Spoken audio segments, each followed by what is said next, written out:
বাড়িতে হয়তো আপনারা ঘুগনি অনেক সময় বানিয়ে থাকেন, বাট দোকানে যে টেস্টটা হয় সেটা ঠিক বাড়িতে আসে না। তাই কি প্রসেসে করলে টেস্টটা একদম দোকানের মতো হবে সেটাই আজকে আমি এই ভিডিওতে আপনাদের করে দেখাবো। এছাড়াও সাথে অবশ্যই থাকবে অনেক টিপস এন্ড ট্রিক্স রান্নাঘর। আর আজকে আমাদের রেসিপি ঘুগনি। তাহলে ঘুগনি বানানোর জন্য আমি এখানে সবার প্রথম নিয়ে নিচ্ছি 500 গ্রাম হলুদ মটর, যেটা আপনারা প্রথমে একবার এইভাবে ধুয়ে নেবেন। তারপর ভিজিয়ে রাখতে হবে মিনিমাম 5 থেকে 6 ঘন্টা। যদি ওভারনাইট ভিজিয়ে রাখতে পারেন তাহলে খুবই ভালো হয়, আর সময় কম থাকলে মিনিমাম 4 থেকে 5 ঘন্টা ভিজিয়ে নিলেই হবে। বাট আমি এখানে ভিজিয়ে রেখেছিলাম ওভারনাইটই। আর আশা করি নিশ্চয়ই দেখতে পাচ্ছেন মটরগুলো খুব ভালোভাবে কিন্তু ফুলে গেছে। এবারে জলটা ফেলে দিয়ে এটাকে কুকার নিয়ে নিচ্ছি, আর তার মধ্যে দিয়ে দিতে হবে এই পুরো মটরটাই। তারপর একটু রঙের জন্য দিয়ে দেবো হলুদ গুঁড়ো, আর অতি অবশ্যই দিয়ে দিতে হবে স্বাদ মতো নুন। এবার জল দিয়ে একবার ভালো করে। আচ্ছা, এখানে একটা ছোট্ট টিপস, সেদ্ধ করার জন্য মটর থেকে ঠিকই 1 কোর অব্দি বেশি জল দিলে জলের পরিমাণটা একদম সঠিক হবে। কারণ অনেক সময় খুব বেশি জল দিয়ে দিলে জলের পরিমাণটা বেশি হওয়ার কারণে মটরটা বেশ অনেকটাই গলে যায়। আর এছাড়াও সেদ্ধ হয়ে যাওয়ার পর যে এক্সট্রা জলটা থাকে সেটাও আপনাদের ফেলতে হয়। তাই জলের পরিমাণটা আপনারা এইভাবেই দিয়ে দেবেন। আর তারপর আপনাদের 4টে সিটি দিয়ে নিতে হবে। আর 4টে সিটি দেওয়া হয়ে গেলে ওয়েট করবো যতক্ষণ না প্রেসার কুকারটা আপনি আপ খুলে যাচ্ছে। আর এপাশে ততক্ষণ আমি দুটো বড় সাইজের আলুকে কেটে নিচ্ছি। আর ঘুগনির জন্য আপনাদের খুব বেশি বড় করে কাটতে হবে না, এইভাবে ছোট ছোট করে কেটে নিলেই হবে। এই মিডিয়াম সাইজের পেঁয়াজকে ভালো করে চপ করে নিচ্ছি।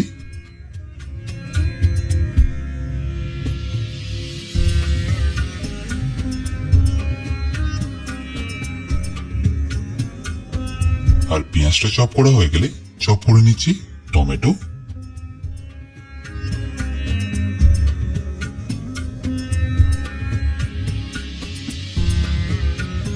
আর ফাইনালি একটু ঝালের জন্য চপ করে নিতে পারেন কাঁচা লঙ্কা। এবার দেখুন ঘুগনির মটরগুলো কতটা ভালোভাবে সেদ্ধ হয়েছে। প্রত্যেকটা মটর কিন্তু অ্যাজ ইট ইজ আছে, বাট প্রেস খুলেই দেখবেন এইভাবে ম্যাশ হয়ে যাচ্ছে। এবারে ঘুগনির জন্য একটা ভাজা মশলা আপনাদের বানিয়ে নিতে হবে। আর তার জন্য একটা ননস্টিকের প্যানে আমি নিয়ে নিচ্ছি 5টা থেকে 6টা শুকনো লঙ্কা, সাথে 4টে এলাচ, 5 থেকে 6টা লবঙ্গ, আর একটা ছোট দারচিনির টুকরো। আরো কিছু মশলা এখানে অ্যাড করতে হবে, আর তার আগে এগুলোকে একটু ভালো করে ভেজে নিন। যেহেতু এই মশলাগুলোর স্কিন গুলো খুব মোটা, তাই এর থেকে স্পাইস অয়েলটা রিলিজ হতে একটু বেশি সময় লাগে। মোটামুটি 40 থেকে 50 সেকেন্ড এইভাবে ভালো করে মিশিয়ে নিয়ে তারপর এখানে দিয়ে দিন 1 চা চামচ গোটা জিরে, সাথে 1 চা চামচ মৌরি, এবং সবশেষে দিয়ে দিতে হবে 1 চা চামচ গোটা ধনে। এবার এই সবকিছুকে আরো 1 মিনিট মতো ভালো করে ভেজে নিন। আর ভালো করে ভাজা হয়ে গেলে একটা পাত্রে নিয়ে নিন ঠান্ডা করার জন্য। আর ঠান্ডা হয়ে গেলে এটাকে ভালো করে ক্রাশ করে নিন। এবার ফাইনালি ঘুগনিটা বানানোর জন্য একটা কড়াইতে আমি তেল নিয়ে নিচ্ছি। সর্ষের তেলে যদি বানান তাহলে টেস্টটা সব থেকে ভালো হয়, বাট আপনারা চাইলে এটাকে সাদা তেলও বানিয়ে নিতে পারেন। আচ্ছা, এখানে একটা ছোট্ট টিপস, তেলটা একটু গরম হয়ে গেলেই এখানে আপনাদের দিয়ে দিতে হবে 1 চা চামচ চিনি। আর তারপর দেখবেন যখনই তেলটা আস্তে আস্তে গরম হওয়া শুরু করবে, চিনিটা ঠিক এইভাবে তেলের মধ্যে মিশে যাবে। এইভাবে তেলের মধ্যে চিনি দিয়ে দিলে তেলের ঝাঁজটা বেশ অনেকটাই কমে যায়। আর তারপর পেঁয়াজটা দিয়ে যখনই ভাজতে থাকবেন, এটা থেকে খুব সুন্দর একটা ক্যারামেল ফ্লেভারও আসবে। আশা করি এই ছোট ছোট টিপস গুলো আপনাদের নিশ্চয়ই কাজে লাগবে। আর তারপর 2 থেকে 3 মিনিট একটু হাই ফ্লেমে পেঁয়াজটাকে ভেজে নিলে দেখবেন ঠিক কালারটা এরকম চলে এসছে। আর এরকম ভাজা হয়ে গেলে এখানে দিয়ে দিতে হবে আদা রসুন বাটা। আর তারপর এটাকেও ভেজে নিন যতক্ষণ না আদা রসুনের কাঁচা গন্ধটা চলে যাচ্ছে। এরপর এখানে দিয়ে দিতে হবে কেটে রাখা আলুগুলো।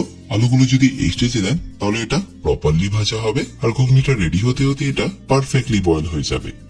আর অবশ্যই এখানে স্বাদ মতো নুনটা দিতে ভুলবেন না। আর ঝালের জন্য কাঁচা লঙ্কাটা আমি এখানেই অ্যাড করে দেবো।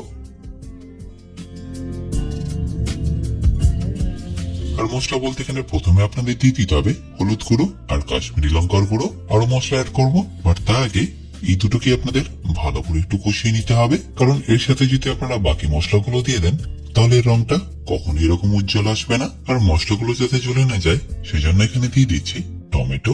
আর তারপর কোন রকম জল না দিয়ে রেখে কষতে থাকুন মিনিমাম 2 থেকে 3 মিনিট। আস্তে আস্তে দেখবেন টমেটোটা একদম পারফেক্টলি গলে গেছে, আর এর রংটাও কতটা সুন্দর এসছে। এবার এখানে বাকি মশলাগুলো দিয়ে দেবো, যেমন 1 চা চামচ ধনে গুঁড়ো আর 1 চা চামচ গোলমরিচ গুঁড়ো। আর এটা দেওয়ার পরে আপনাদের খুব বেশিক্ষণ মেশাতে হবে না, 20 থেকে 30 সেকেন্ড মিশিয়ে নেওয়ার পরে মটরগুলো আপনাদের দিয়ে দিতে হবে। বাট মটরগুলো দেওয়ার আগে একবার এইভাবে ভালো করে হাতে দিয়ে প্রেস করে নেবেন, তাহলে দেখবেন মটরগুলো হালকা একটু ম্যাশও হয়ে যাবে আর মটরের সাথে যে জলটা আছে সেটাও একটু ঘন হয়ে যাবে। এই প্রসেসটা ফলো করলেই দেখবেন ঘুগনির টেস্টটা দারুণ সুন্দর আসে। এবার পুরো মটরটা দেওয়া হয়ে গেলে আমি সবকিছুকে ভালো করে একবার মিশিয়ে নেবো।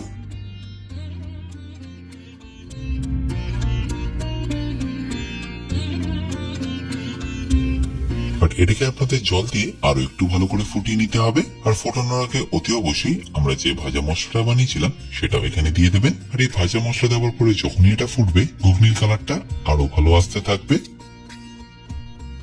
মোটামুটি 3 থেকে 4 মিনিট আর 3 থেকে 4 মিনিট পরে দেখুন ঘুগনির কালারটা কতটা সুন্দর এসছে, একদম যেরকম দোকানে পাওয়া যায় ঠিক সেরকমই।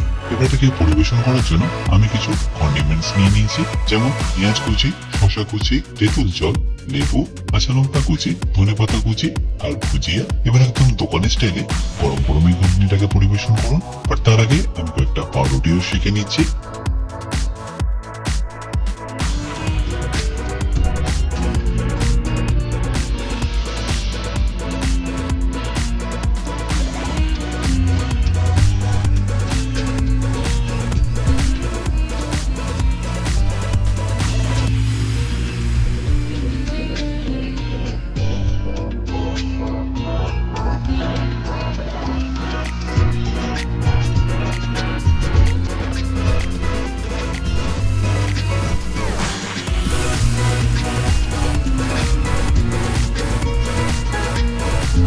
আশা করি সম্পূর্ণ রেসিপিটা আপনাদের নিশ্চয়ই ভালো লাগবে।